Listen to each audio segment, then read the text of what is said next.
Bonjour les amis, Emmanuelle Dupont, thérapeute holistique, femme médecine, accompagnante dans la relation d'aide depuis 2006. Aujourd'hui, je vous fais une capsule Exprimez votre vérité car celle des autres est déjà prise.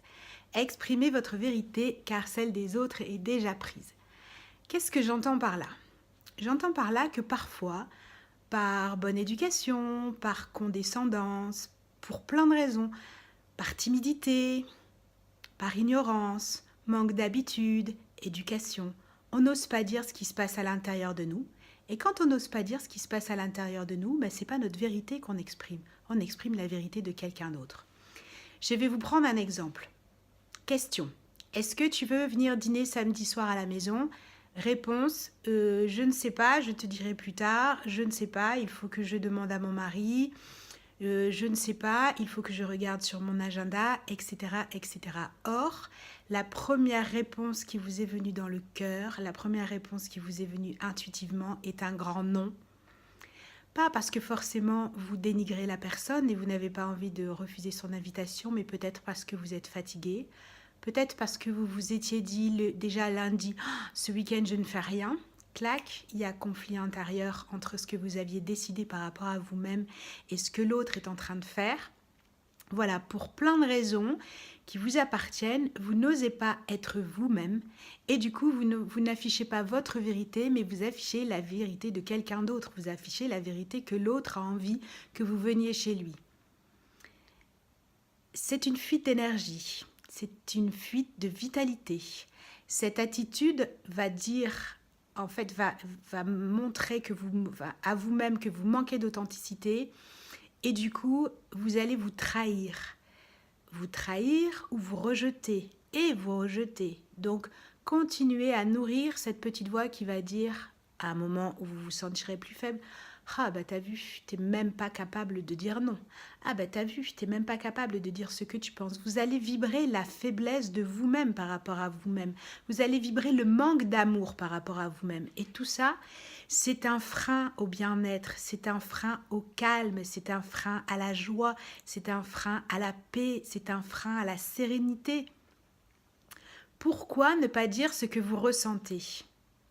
Pourquoi faire le faux gentil? Ça, ce sont des questions.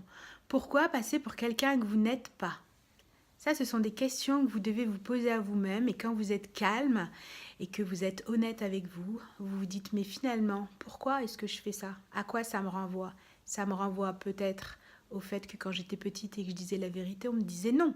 Ça me renvoie peut-être au fait qu'on a nié mon existence, qu'on a critiqué mon existence. Donc ça me renvoie aux blessures de mon enfant intérieur.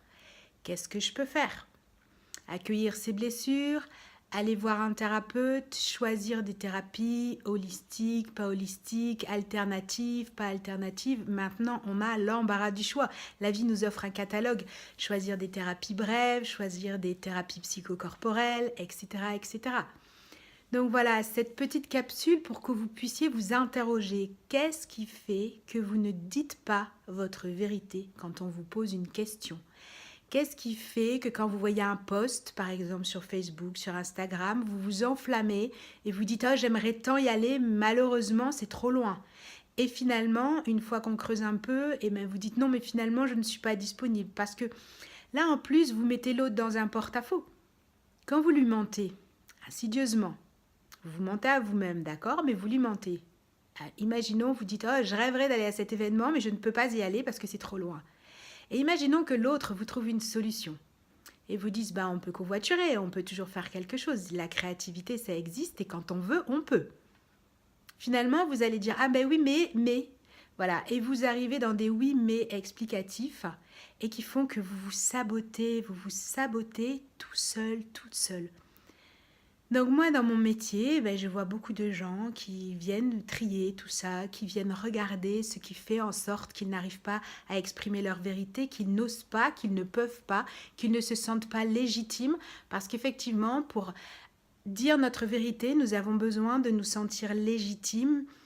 Nous avons besoin de sentir une qualité d'existence qui nous autorise à prendre place et à se positionner. Et pourtant, nous sommes bien sur la terre et pourtant nous sommes bien là. Donc, qu'est-ce qui va faire en sorte que nous ne nous sentions pas légitimes? Voilà, c'était cette petite capsule et puis une envie de vous donner envie de réfléchir. Donc, quand vous n'exprimez pas votre vérité, exprimez votre vérité car celle des autres est déjà prise. Je vous rappelle le titre que je trouve très percutant. Si vous avez envie de savoir comment je travaille, si vous avez besoin de conseils, de savoir si jamais on peut faire un travail ensemble, une envie, n'hésitez pas à prendre contact avec moi. Je vous mets en lien ma page Facebook en dessous de cette vidéo qui vous donne, ma page professionnelle, pas mal d'indices et pas mal de petites clés aussi pour toujours être mieux, plus joyeux, plus léger. Et n'hésitez pas à prendre contact si vous avez quelques questionnements et exprimez votre vérité car celle des autres est déjà prise. Bye bye, je vous aime. À bientôt.